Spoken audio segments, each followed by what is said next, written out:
Bandit country. That's what they call it.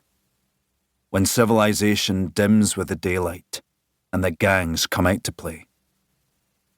From Castle Street, as you pass the Royal Infirmary and approach Glasgow Cathedral, the necropolis is visible on a low hill to the east. Gazing upon the tombs and monuments inspired by the Père Lachaise cemetery in Paris, you'd be comforted, reassured. Surely any city that honours its dead so grandly must treat its living with equal respect. A common misconception, but you'll learn. Castle Street joins High Street, which in turn leads to the Gallowgate, where they used to hang people for stealing potatoes and other heinous crimes. Here you might pause to say a prayer for all the poor souls who danced in mid-air, nooses around their necks, to entertain the crowds in the days before the pictures.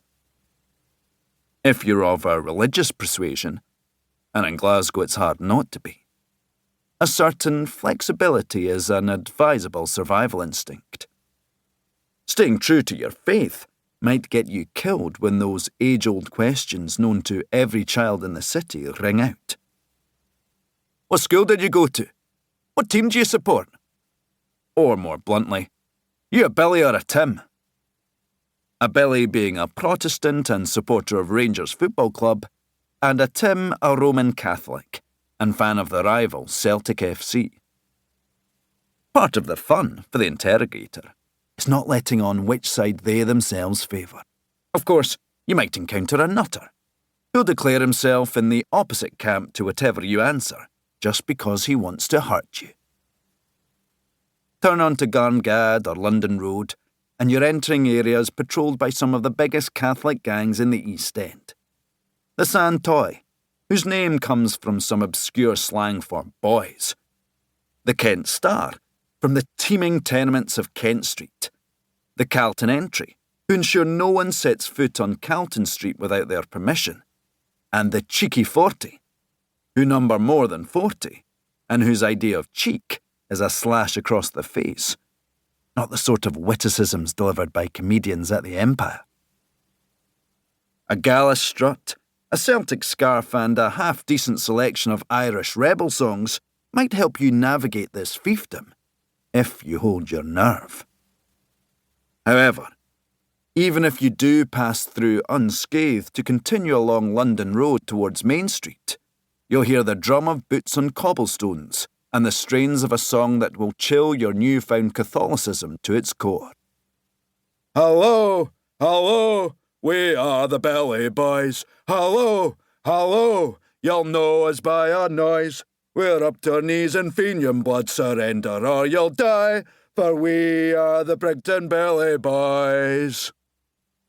Bridgeton Cross is the heartland of the Belly Boys, named after William of Orange, whose victory at the Battle of the Boyne in 1690 ensured Protestant rule in England, Scotland, Wales and Ireland. This is where you'll need the panache of a quick change artiste, tearing off the Celtic scarf before it becomes a noose, and whipping out a Rangers scarf or a sash of the Orange Order. Then a quick change back to the Celtic scarf as you encounter the Norman conks, self-styled conquerors of Norman Street, who have a penchant for pick shafts, in addition to the usual blades, hatchets, and sharpened bicycle chains. If you've made it this far unscathed, you're probably growing in confidence. But that would be rash, because after the conks, faiths jump back and forth with alarming alacrity. The Catholic Nunny Boys of Nuneaton Street, the Protestant Sally Boys of Salamanca Street, the Savoy Arcadians, Catholic, named after the row of shops they congregate outside on Savoy Street, the Baltic Fleet, Protestant, who patrolled Dalmarnock Road with the determination of the Great War naval convoys they take their name from.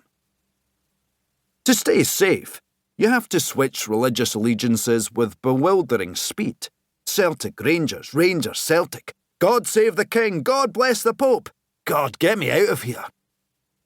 But continue along the Salt Market, cross over Albert Bridge into the Gorbals, and the religious divide becomes blurred in a melting pot of cultures, forced to live cheek by jowl by poverty, persecution, and political circumstance. The Gorbals gangs are composed of Catholics, Protestants, and Jews, so religious beliefs give way to blunter interrogations, such as, "Who are you? Where'd you come from?" and "Who are you looking at?" The Beehive Boys view themselves as the aristocrats of this underworld, connoisseurs of housebreaking and armed robbery. The South Side Stickers are content to booze, brawl, and stick a knife in you, while the Nudie Boys of Matheson Street, if they lived up to their name and braved Scottish weather in the buff, should be the hardest gang in the city. In fact, they were once led by a short, bandy-legged 17-year-old named Mary Mooney.